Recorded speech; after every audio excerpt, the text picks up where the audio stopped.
우리가 지난주에는 믿는 자는 하나님의 상속자입니다 라는 주제로 하나님의 말씀을 받았습니다. 오늘은 그 말씀에 이어지는 말씀, 성경 본문으로는 위로 계속 가고 있죠. 1장 3절부터 12절까지의 말씀을 우리가 받으면서 지금 한 달 넘게 이 말씀으로 예배를 드리는 것 같아요. 거꾸로 12절, 그 다음에 6, 7, 8절, 그 다음에 4, 5절, 그 다음에 3, 4절 이렇게 말씀을 위로 올라가면서 받고 있습니다. 여러분에게 질문을 한 가지 드려볼게요. 여러분은 살아가면서 무엇이 가장 중요합니까? 여러분 자신에게 가장 중요한 것이 무엇입니까? 한번 생각해 보시죠. 한 5초 정도 시간을 드릴까요? 5, 4, 3, 2, 1. 이 질문에 대한 대답이 참 중요합니다. 왜냐하면 중요하다고 생각하는 그것이 여러분의 삶을 이끌어가기 때문이에요. 다른 것이 우리의 삶을 이끌어가는 것이 아니라 내가 중요하다고, 내 인생에 가장 중요하다고 생각하는 그것이 내 삶을 이끌어가는 것입니다. 사람과의 관계가 중요하나요? 그럼 여러분은 사람과의 관계가 여러분의 삶을 이끌어가는 거예요. 사람의 노예가 될 가능성이 높죠. 내 감정이 중요합니까? 그렇다면 그 사람은 내 감정이 나를 이끌어가는 것입니다. 그 사람의 삶은 롤러코스터를 타듯 늘 아주 그냥 익사이팅합니다. 왜요? 우리의 감정이 하루만 보더라도 얼마나 기복이 심합니까? 그것이 긍정적인 기복이 아니라 감정이 롤러코스터가 심하다는 것은 감정의 기복이 긍정적이라기보다는 부정적이라는 의미를 담고 있습니다. 근데 감정을 따라가면 삶이 힘듭니다. 돈이 중요합니까? 네. 그렇다면 여러분의 인생은 돈이 이끌어가고 있는 거예요. 돈이 필요 없다는 것이 아니죠.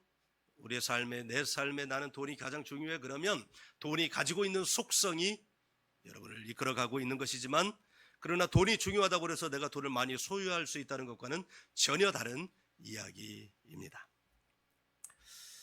그리스도인이 된다는 것은 이 땅에 생명을 가지고 태어난 인간에게는 너무너무 중요합니다. 아멘. 여러분 아멘이세요? 아멘이기를 바랍니다. 이 질문에 차마 아멘이라고 말하지 못하는 사람들이 교회에 나오는 사람들 중에도 태반입니다. 그리스도인이 된다는 것이 왜 중요하냐면, 그리스도인이 된다는 것, 진실한 그리스도인이 된다는 것은 뭘 말하는 거예요? 화면을 지워주세요. 유튜브에 화면을 지워주세요. 지금 가서 상린이가 도와주세요. 여기 화면이 계속 뜨고 있어서 그래요. 진실한 그리스도인, 신실한 그리스도인은 나에게 가장 중요한 것을 뭐라고 고백하냐면, 그리스도가 나에게 가장 중요합니다. 이렇게 말합니다. 이 고백은 그리스도께서 나의 삶을 이끌어 가시는 것입니다. 그리스도의 음성을 듣기 위하여 항상 그래서 시선을 그리스도께로 향하는 것이죠. 그러나 그리스도인이라고 해서 아까 말씀드린 것처럼 다 그리스도께서 자기를 이끌어 가도록 자기를 내어드리는 것은 아닌 것 같습니다. 그리스도인이면서 사람과의 관계를 중요시하는 사람이 있고, 그리스도인이면서 내 감정이 중요한 사람이 있고, 그리스도인이면서 돈이 중요한 사람이 있습니다.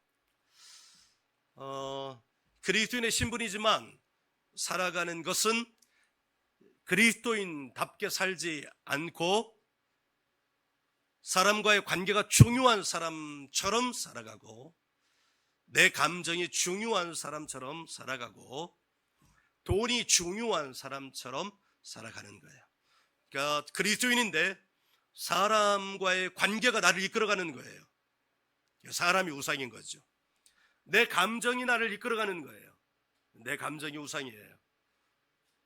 돈이 나를 이끌어가게 하는 거예요. 돈이 나의 우상이면서 나의 주인인 거죠.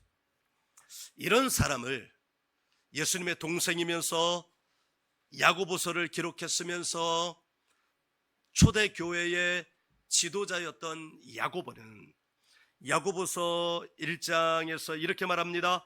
두 마음을 품어 정함이 없는 자, 정결함이 없는 자라고 이렇게 말씀을 했습니다. 그리고 이렇게 또 이어붙이셨어요.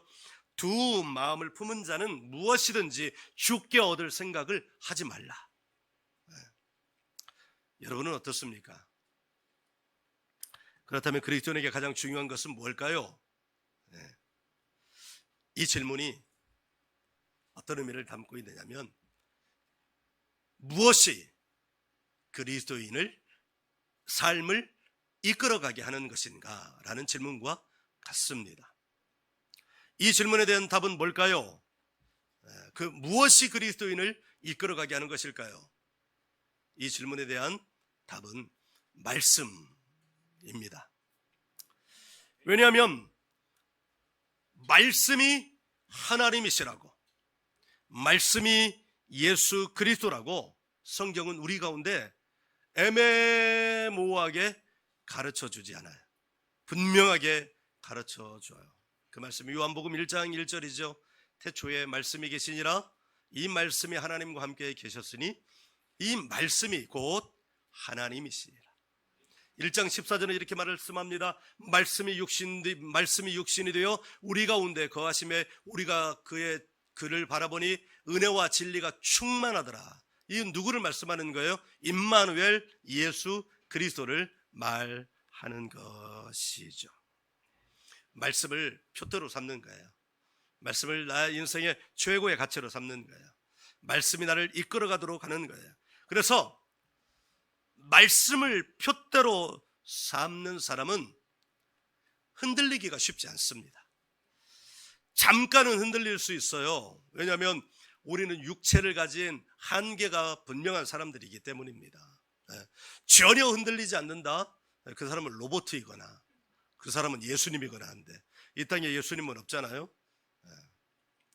그러나 그리스도인이 말씀을 표대로 살아간다는 것은 잠시 흔들릴 수는 있으나 다시 자세를 바로 잡는다는 거예요.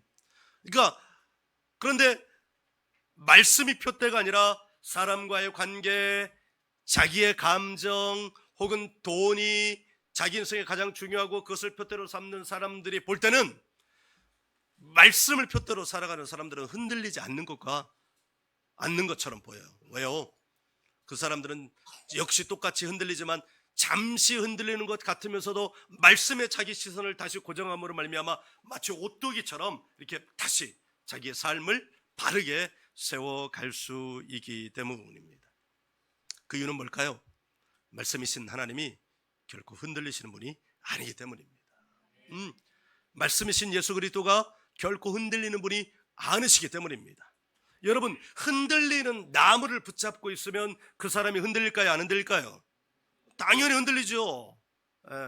흔들리지 않는 튼튼한 나무를 붙잡고 있으면 그 사람은 흔들릴까요? 흔들리지 않을까요? 흔들리지 않습니다. 그리스도인에게 말씀이 그리스도인뿐만 아니라 모든 사람에게 이 말씀이 소개되고 그 말씀이 그에게 들려지고 이 말씀이 그에게 붙잡힌 바 되어야 되는 이유가 바로 여기 있습니다. 사도 바울 선생님이 이제 자기가 예루살렘에 갈 때 이 예루살렘에 가면 자기는 죽는다는 걸 알아요. 그리고 사도 바울 선생님뿐만 아니라 교인들도 알아요. 그래서 에베소 교인들이 가지 마세요. 이번에 예루살렘에 가면 우리 사도께서는 살아나오지 못하십니다.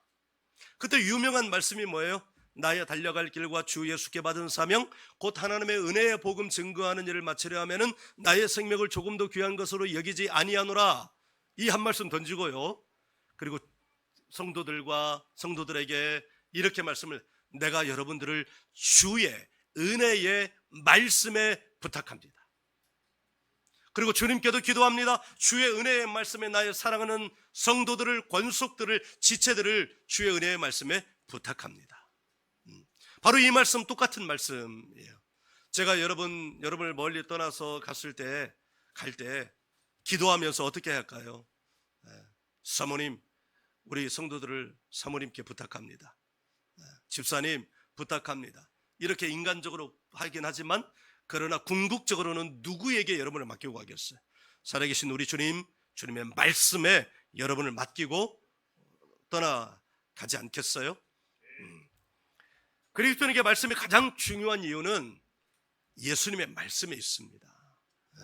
오늘 여러분들에게 선포되는 이 말씀들이 여러분의 흔들리는 삶을 붙잡는 생명의 말씀이 되기를 간절히 원합니다.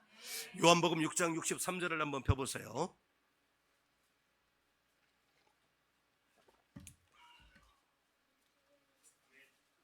요한복음 6장 63절.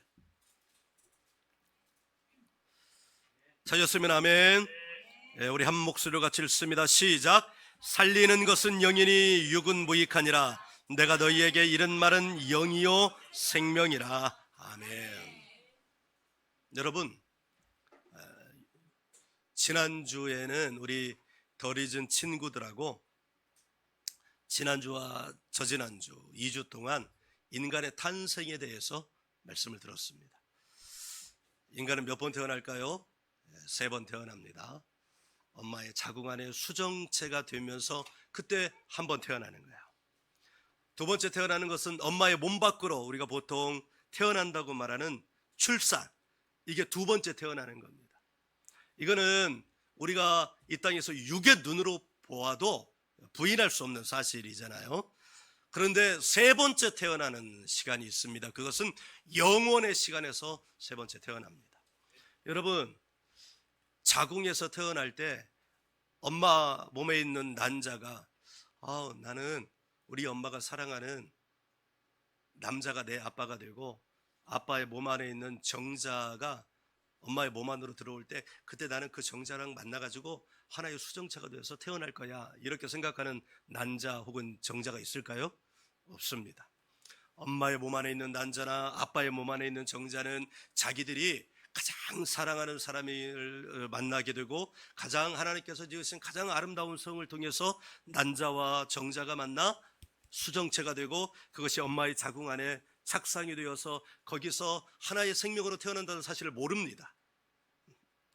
엄마 배 안에 있는 이 아가도 마찬가지입니다. 수정체가 되어서 세포 분열을 해서 이 아가의 심장이 생기고, 그러면서 이 안에서 10달 동안 있으면서 나는 10달이 되면 엄마 몸 바깥으로 나갈 거야 라고 생각하는 태아들이 있을까요? 네. 여러분은 엄마 몸속에 있을 때 그렇게 생각하셨었나요? 아니요, 그렇지 않아요. 아무도 그 태아는 그렇지 않습니다. 그러나 우리가 지난 날을 바라볼 때 정자와 난자가 이렇게 만났구나, 엄마 몸속에서 10달 동안 있었구나, 그래서 우리는 아는 거예요. 네. 여기서는 몰라요. 그러나 지나온 시간을 보고 나서는 아는 겁니다. 우리가 영혼의 시간에 태어난다는 것은 몰라요. 네. 그러나 그 영혼의 시간에 태어나고 나서야, 천국과 지옥으로 갈라지고 나서야 그때 영혼의 시간에 태어난다고 하는 이 세 번째 탄생에 대한 메시지를 들을 때 아멘하고, 그때부터 나의 삶을 준비해야 되겠구나 라고 후회해봐야 소용이 있다 없다? 소용이 없습니다. 지금 예수님이 하시는 말씀, 살리는 것은 영이니 육은 무익하다. 육의 시각으로는 우리의 삶이 이 영혼의 시간에 태어나는 것을 위하여 준비하는 것이 아닙니다. 엄마가 건강해야 난자도 건강합니다. 아빠가 건강해야 정자도 건강합니다. 건강한 남자와 정자와 건강한 난자가 만나서 건강한 태아가 되고, 엄마 몸속에서 이 아가가 있을 때 엄마는 얼마나 조심합니까? 담배도 안 피웁니다. 술도 마시지 않습니다. 커피도 마시지 않습니다. 아가에게 해가 될 것이라고 여겨지는 것들은 먹지도 않고 마시지도 않고 곁에 가지도 않습니다. 심지어 감기가 걸려도 감기약도 먹지 않습니다. 왜요? 그것이 다 내 태안에 있는 아가에게 나쁜 영향을 미칠 것이라는 것을 알고 있기 때문입니다. 그래서 엄마가 이 아이를 건강하게 돌보는 것이 엄마 몸 바깥으로 출산을 위한 최고의 준비인 것입니다. 엄마가 함부로 살면요, 이 아이에게 문제가 반드시 가게 되어 있습니다. 오늘 우리가 육체의 생명을 가지고 여기서 호흡하며 살아가는 삶도 마찬가지입니다. 여기에서 삶은 우리는 육의 시각으로만 보면 사람은 여기서 태어나서 죽는 거지, 그리고 죽음 다음에는 아무것도 없어. 이건 철저하게 육신적인 생각입니다. 사랑하는 여러분, 우리는 반드시 육체를 벗고 나면 영원의 시간에서 영으로 다시 한번 태어나게 됩니다. 육체는 썩어 없어집니다. 그러나 영은 소멸되지 않습니다. 그 영이 하나님 앞에 서서 심판을 받게 되고, 믿는 자는 천국으로, 믿지 않는 자는 지옥으로 가게 되는 것입니다. 그러므로 여기 이 땅에서 살아가는 이 시간은 사실은 하나님의 큰 엄마의 자궁 안에 아기가 거기서 10달 동안 있듯이, 여기서 살아가는 우리들의 삶은 하나님의 자궁 안에서 60년, 70년, 80년 살다 가는 것입니다. 지금 하나님이 우리에게 주신 이 말씀은 엄마 자궁 안에서 엄마가 그렇게 조심하면서 해로운 것은 먹지 않고 유익한 것만 먹는 것처럼, 하나님의 자궁 안에서 하나님이 무엇으로 우리를 키우시는 거예요? 말씀으로 키우시는 거예요. 말씀 외에 다른 것으로 하나님의 자궁 안에 있는 이 아이가, 이 사람이, 김종균이 키워진다면, 이 김종균은 태어날 때, 영의 시간에서 태어날 때 어떤 존재로 문제 있는 존재로 태어나는 거예요. 그것이 어디로 가요? 지옥으로 가는 거예요. 그래서 예수님 말씀하시는 거예요. 살리는 것은 영이니 육은 무익하다. 내가 너희에게 이른 말은 영이요 생명이라. 아멘. 네, 그래서 이렇게 목회를 해도 목숨 걸고 목회를 하고, 그래서 우리의 신앙도 사실은 목숨 걸고 신앙생활을 해야 한다는 것을 여러분 알기를 간절히 바랍니다. 예수님께서 이 말씀을 하시는 이유를 생각해 보십시다. 왜 살리는 것은 영이라 했을까요? 지난주에 말씀을 드렸습니다. 우리는 이미 여러 차례 말씀을 드렸기 때문에 이 사실을 다 기억하고 있어야 합니다. 한 사람이 예수님의 십자가 복음을 인정하고 받아들이고 영접하는 순간, 우리의 영 안에서는 몇 가지 일이 일어나요? 네. 이 뒤에는 다들 대답할 생각을 안 해요. 이게 무슨 말씀, 무슨 질문이야? 저희 지난주에도 얘기를 했구만. 5가지 일이 일어납니다. 오늘은 그 한 가지하고 근거가 되는 말씀을 같이 찾아볼 거예요. 첫째, 죄인에서 하나님의 의가 됩니다. 고린도 후서 5장 21절이요. 빨리빨리 찾읍시다. 고린도 후서 5장 21절. 찾으셨으면 아멘. 우리 한 목소리 같이 읽습니다. 시작. 하나님이 죄를 알지도 못하신 이를 우리를 대신하여 죄로 삼으신 것은 우리로 하여금 그 안에서 하나님의 의가 되게 하려 하심이라. 아멘. 네, 예수님은 십자가에 못 박으신 것은 우리를 죄에서 구원하여서 우리가 뭐가 되게 하신다는 거예요? 하나님의 의가 되게 하려 하시는 거예요. 두 번째는 어떻게 된다고 그랬어요? 거룩하게 된다고 그랬어요. 고린도전서 6장 11절. 고린도전서는 고린도 후서 뒤에 있죠. 자, 웃어준 두 분을 축복합니다. 고린도전서 6장 11절 한 목소리 같이 읽습니다. 시작. 너희 중에 이와 같은 자들이 있더니 주 예수 그리스도의 이름과 우리 하나님의 성령 안에서 씻음과 거룩함과 의롭다 하심을 받았느니라. 아멘. 6장 11절에는 사실은 예수님을 영접할 때 우리 가운데 일어나는 일들이 거의 다 들어있는데, 첫째는 죄의 씻음이 일어나죠. 두 번째는 하나님의 의가 되죠. 세 번째는 뭐예요? 거룩함이에요. 거룩함. 세 번째는 뭐가 된다고 그랬어요? 뭐가 된다고 그랬어요? 어떤 일이 일어난다고 그랬어요? 치유가 일어난다고 그랬어요. 베드로전서 2장 24절이요. 베드로전서 2장 24절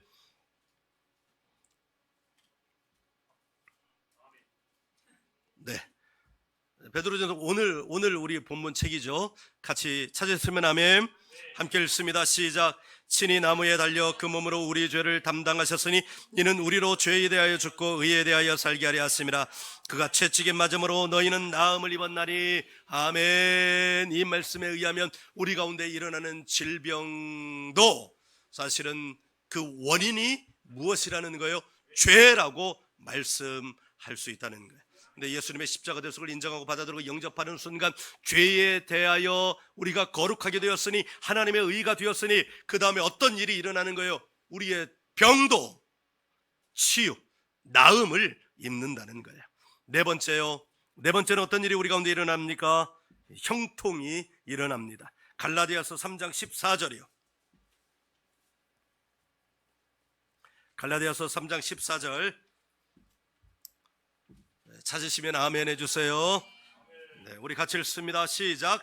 이는 그리스도 예수 안에서 아브라함의 복이 이방인에게 미치게 하고 또 우리로 하여금 믿음으로 말미암아 성령의 약속을 받게 하려 함이라. 아멘. 하나님께서 아브라함을 위하여 여호와 이레 하나님의 복을 준비하신 것과 같이 이제는 예수님을 영접한 자에게 하나님이 아브라함에게 허락하신 복이 누구에게도, 이방인에게도 우리에게도 이루어진다는 말씀이에요. 아멘. 다섯 번째는 어떤 일이 일어납니까? 영성하게 됩니다. 요한복음 3장 16절. 요한복음 3장 16절은 우리 굳이 찾을 필요는 없지 않습니까? 이 말씀은 다 암송하고 있잖아요. 네, 그래도 불안하신 분은 찾으세요. 자, 요한복음 3장 16절 찾으시면 아멘 해주세요. 자, 우리 함께 읽습니다. 시작.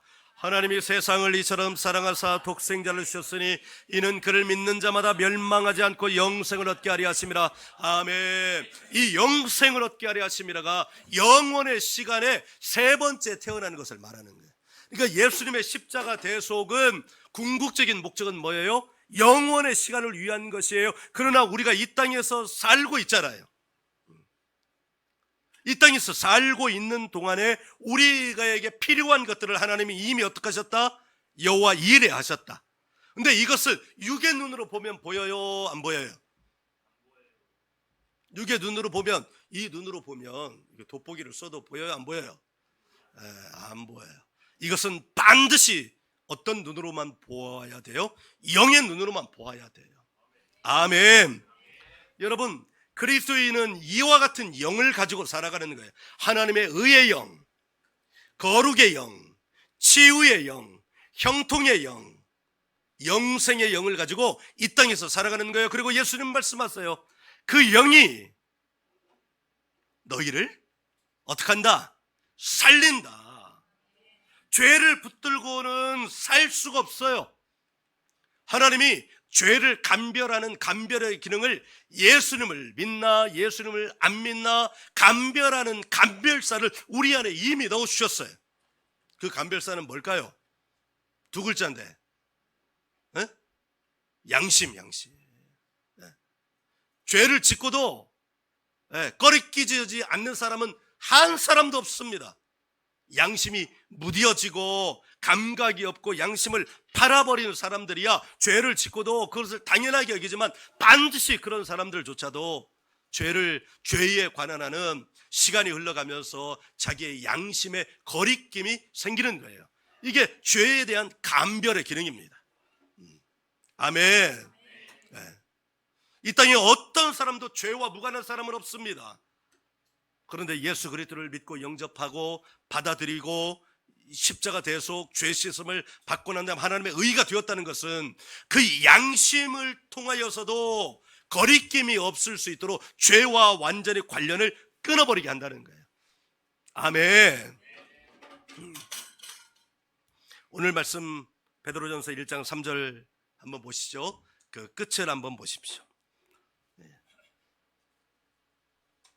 예수님을 영접하고 난 사람들에게 하나님이 주시기를 원하시는 것, 그것이 뭐냐면 우리를 거듭나게 하사 산 소망이 있게 하시며.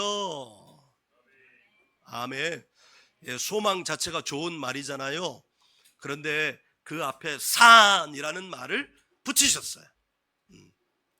이 소망이 그저 어떤 레토릭, 수사, 표현 이런 게 아니라 실제 존재하는 소망이라는 거예요. 예수님이 육은 무익하니 살리는 것은 영이니 라고 말할 때 그것과 똑같은 말이에요. 똑같은 말. 거듭났다는 것은 뭘 말하는 거예요? 엄마 뱃속에 다시 들어갔다가 나오는 걸 말하는 거예요?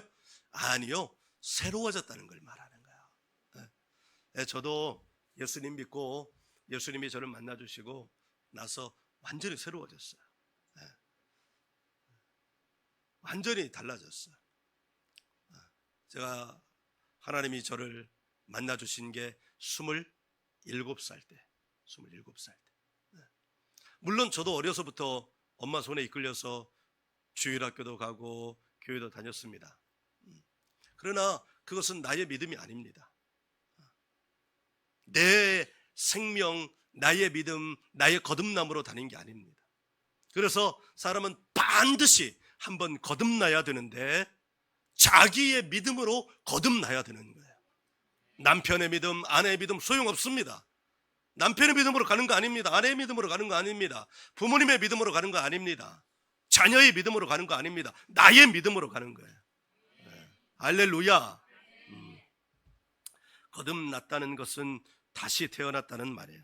이 말은 옛사람은 어떻게 하고 십자가에 죽고 새 사람이 되었다는 거죠. 거듭났다는 건 뭘 말하는 걸까요? 예수님의 십자가 대속을 인정하고 받아들이고 영접하는 순간 내 안에 5가지 일이 동시에 일어났다는 것을 말하는 거예요. 첫 번째는 뭐라고요? 하나님의 의가 되었다는 거예요. 두 번째는 뭐예요? 말을 해요. 나만 보고 있지 말고. 두 번째는 거룩. 세 번째는요? 치유. 네 번째는요? 형통. 다섯 번째는요? 영생. 말하는 게 좋을걸. 왜냐하면 이 말하는 것 자체가 나의 기도이면서 고백이면서 선포이기 때문이에요. 오늘 메시지는 아니지만 왜 말을 해야 되는지를 제가 말을 해도 정말 하나님의 말씀을 해야 되는지를 지금 짧게 설명을 할게요. 우리는 요새 이 이어폰을 많이 끼고 다녀요. 무선 이어폰. 그러니까 무선 이어폰을 많이 끼는 이 시대에 이비인후과에 많이 찾아가는 질병이 외이도염이에요. 외이도. 외이도라는 말은 귀가 이거를 구성이 외이 바깥에 있는 귀. 두 번째는 중이, 우리 중이염이라고 그러잖아요. 이 가운데 있는 귀. 세 번째는 내이.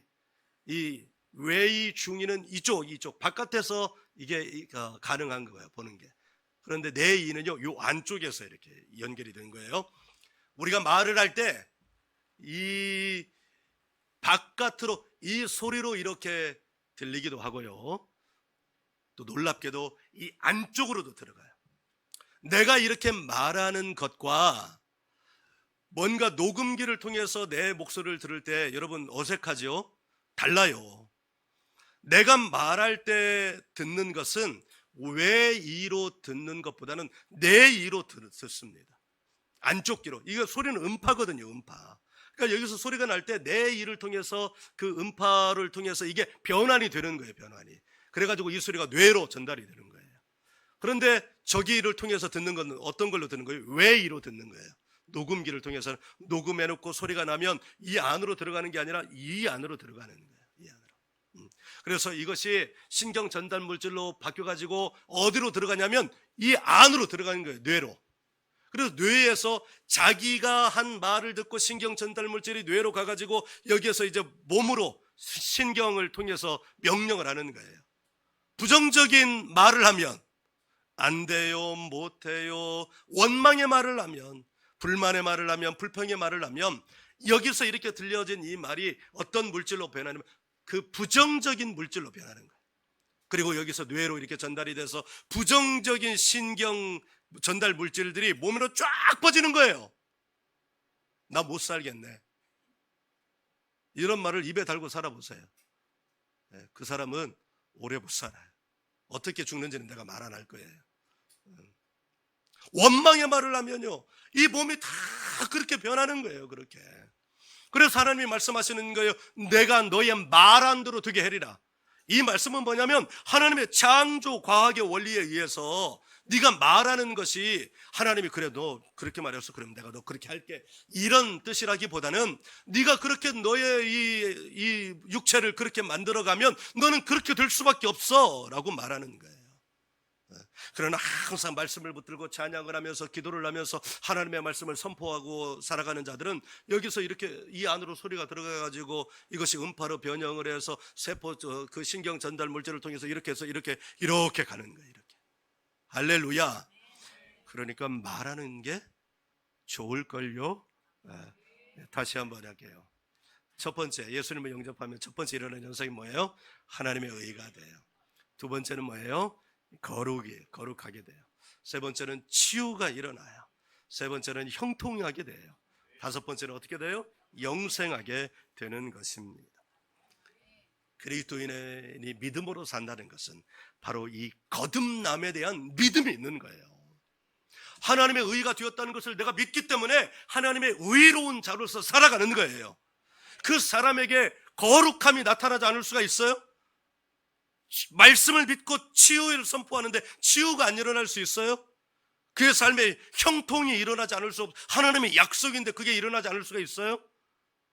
영생은 말할 것도 없죠. 여기서 이렇게 믿음을 거듭난 자로서 믿음을 가지고 하나님의 자궁 안에서 다른 것들 담배 안 먹듯이 이 아기 속에 있을 때 엄마가 담배도 안 먹고 술도 안 먹고 약도 안 먹고 커피도 안 먹고 해서 이 아이가 건강하게 키우면 나올 때 건강하게 나오는 것처럼 이 하나님의 자궁 안에서 하나님의 말씀으로 거듭남으로 이 진리로 자기를 먹이면 영혼의 시간에 태어날 때 어떻게 태어나겠어요?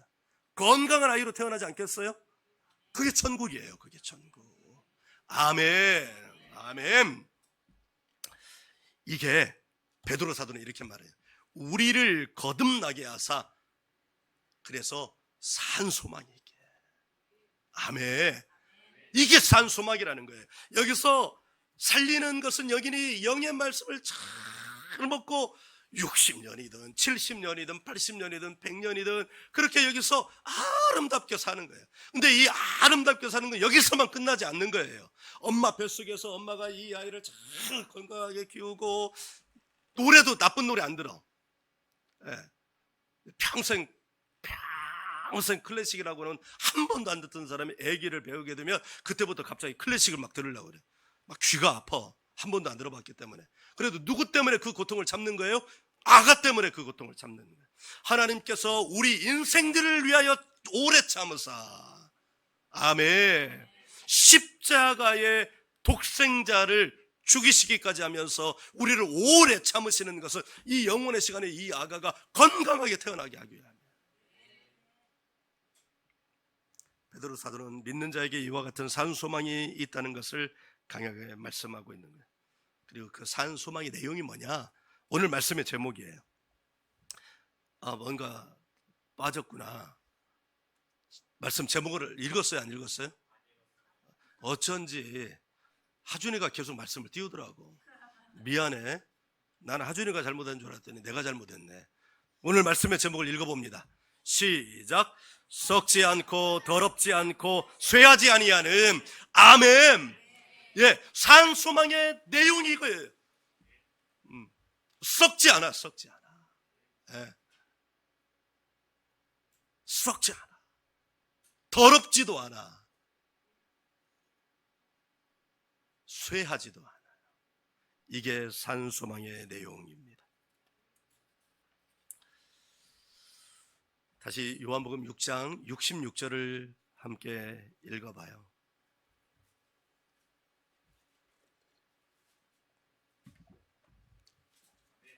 요한복음 6장 66절 우리 한 목소리 같이 읽습니다. 시작. 그때부터 그의 제자 중에서 많은 사람이 떠나가고 다시 그와 함께 다니지 아니하더라. 아멘. 예수님의 말씀, 예수님의 행하심이 놀라워가지고 다 예수님의 제자가 되겠다고 이렇게 왔어요. 그런데 이 말씀, 이 영의 말씀을 하니까 그때부터 예수님을 떠나가기 시작하는 거예요. 쉬운 말로 말하면 담임 목사님이신 예수가 이 영의 말씀 살리는 이 말씀을 하니까 교인들이 이 말씀을 안 받고 교회를 떠나는 것과 같은 거예요. 여러분도 떠나실 거예요? 네, 많은 사람이 예수님을 떠났습니다. 어느 때 그랬다는 거예요? 그때에, 어느 때 살리는 것은 영이니 육은 무익하니라. 내가 너희에게 이른 말은 영이요 생명이니라 라는 이 말씀을 듣고 떠나버리는 거예요. 사실 여기 이렇게 보면 예배자의 모습을 보면 어떤 사람은 영으로 승리한 예배자가 있습니다. 어떤 사람은 육에 진 패배자가 있습니다. 어떤 사람은 영과 육의 치열한 싸움 가운데 있는 사람이 있습니다. 다 드러나요. 다.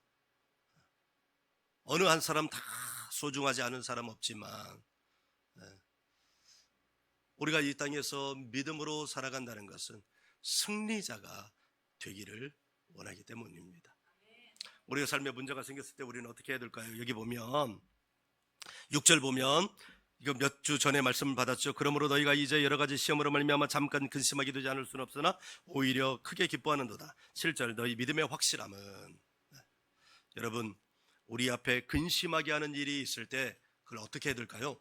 그 근심하게 하는 일, 고난하게 하는 일, 그 문제를 해결하기 위해서 막 몸부림쳐야 될까요? 아니요, 그렇지 않은 것 같습니다. 그 문제, 근심하게 하는 일을 해결하기 위해 막 몸부림친다는 것은 그 근심, 그 문제 안에 자기가 쏙 빠져들어간다는 거예요. 마치 늪의 문제를 해결하기 위해서 늪으로 쏙 들어간다는 거예요. 늪으로 쏙 들어가면 늪 바깥으로 빠져나올 수 있습니까? 없습니까? 없어요. 패배자가 되는 거예요. 패배자. 그러니까 문제가 생겼어. 근데 그 문제를 해결해서 막 몸부림을 친다. 이 이야기는 썩어질 것을 위하여 몸부림을 친다는 거예요. 여러분 아멘인가요? 네.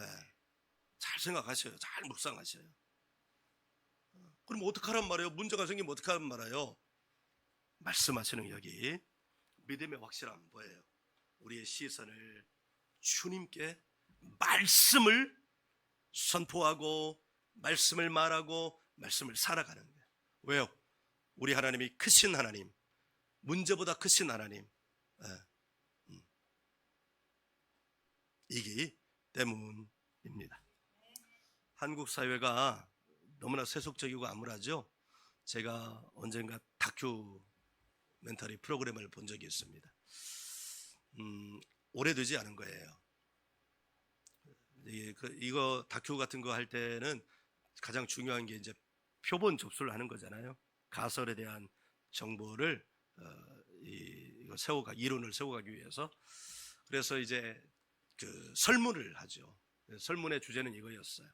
당신의 인생에 가장 중요한 것은 무엇입니까? 그래 오늘 설교를 그렇게 시작한 거예요. 그런데 예전에는 그렇지 않았는데 지금 이 시대, 밀레니엄 이후의 시대, 2000년대 넘어서면서 가장 중요한 순서가 돈. 서양보다 동양이 압도적으로 많고 동양 가운데에서도 대한민국의 사람들이 돈이 가장 중요합니다라고 이렇게 답변한 사람이 압도적으로 많아요. 한국 사람이 압도적으로 많습니다. 다른 나라 사람들과 비교되지 않을 만큼 압도적으로 많아요. 이건 뭐예요? 한국 사람들이 지금 뭐에 이끌려 살아간다는 거예요? 돈에 이끌려 살아요. 그러니까 돈. 그 돈의 문제를 해결하기 위해 돈에 파묻히니까 문제가 해결이 돼요, 안 돼요? 해결이 안 돼요. 하나님 말씀하십니다. 썩을 양식을 위하여 일하지 말고 영생하도록 있는 양식을 위하여 일하라. 네. 여기에 우리 문제 해결에 답이 있어요. 네. 한국의 대표적인 강해 설교가 박영선 목사님이라는 분이 계신데 이분은 은퇴하셨어요. 이분이 고난에 대해서 이렇게 말씀하셨어요. 고난을 극복하려고 하지 마라. 고난을 이기려고 하지 마라. 고난을 이기는 방법은 고난에 끌려가는 것이다. 이 말은 무슨 말이냐면 고난의 문제를 막 해결하려고 하지 말아라. 그러면 거기가 늪처럼 빠져 들어가는 것이다. 대신 하나님의 시선을, 나의 시선을 하나님의 시선과 맞추고 그 말씀을 붙들고 그 말씀의 능력이 내게 나타날 수 있도록 믿음, 우리가 거듭났다는 건 뭘 말하는 거예요? 새로워졌다는 걸 말해요. 어떻게 새로워졌다는 걸 말해요? 하나님의 의가 되고 거룩이 되고 치유가 되고 형통이 되고 영생이 되었어요. 그럼 이제 우리는 어떤 삶, 믿음으로 산다는 것은 뭘 말하느냐? 그 새로워진 것을 내 삶에 어떻게 해요? 풀어내는 거예요. 풀어내는 거. 영예는 완벽하게 이루어졌어요. 완전하게 이루어졌어요. 하나님의 나라가 완전히 이루어졌다고요. 여러분 믿으셔야 돼요. 이거를. 믿음이란 그걸 믿는 거예요. 그게 복음이라고요. 내 영혼 몸 가운데 3분의 1은 완전한 하나님의 나라가 임했다. 내 몸에 no, 내 혼에 no. 어디에? 하나님이 거하시는데 영에. 그래, 적어도 내 삶에 나의 3분의 1에는 완전함이 있다. 어디에? 영에. 우리가 믿음으로 살아간다는 것은 뭘 말하느냐? 믿음은 을 통하여 풀어내는 거야. 풀어내는 거. 저들은 맨날 들어요. 맨날 3년째 들어가지고 저렇게 믿음은, 여기도 거의 비슷하게 얘기를 했는데 여기는 왜 대답을 못하는 거예요? 하나님 따라합니다. 하나님을 신뢰하는. 아니. 여러분들 보니까 나도 헷갈려. 자, 믿음은 하나님을 신뢰함으로 행하는 선택의 행동. 믿음으로 산다는 것은 하나님을 신뢰함으로 행하는 선택의 행동을 날마다 하는 것인데, 그 선택의 행동은 뭘 말하는 거예요? 여기 새로워진 것을 풀어내는 거예요. 하나님의 의를 내 삶에 풀어내는 거예요. 거룩함을 내 삶에 풀어내는 거예요. 치유를 내 삶에 풀어내는 거예요. 형통을 내 삶에 풀어내는 거예요. 영생을 내 삶에 풀어내는 거예요. 이 문제를 해결하려고 막 몸부림치는 것이 아니라 이걸 풀어내는 삶이 고난을 이겨내 나가는 거예요. 아멘. 할렐루야. 이 말씀이 여러분의 삶. 요한복음 6장 27절, 썩을 양식을 위하여 일하지 말고. 한번 해보겠습니다. 말로 선포하는 게 중요하다고 그랬어요. 썩을 양식을 위하여 일하지 말고 영생하도록 있는 양식을 위하여 일하라. 하여간 조금만 길면 따라오질 못해. 나눠서 얘기할게요. 썩을 양식을 위하여 일하지 말고 영생하도록 있는 양식을 위하여 일하라. 아멘. 여기가 어디라고요? 몇 장? 6장 27절이요. 적어놔요. 6장 27절. 할렐루야. 이 말씀이 여러분의 삶을 이끌어가기를 주의 이름으로 축원합니다.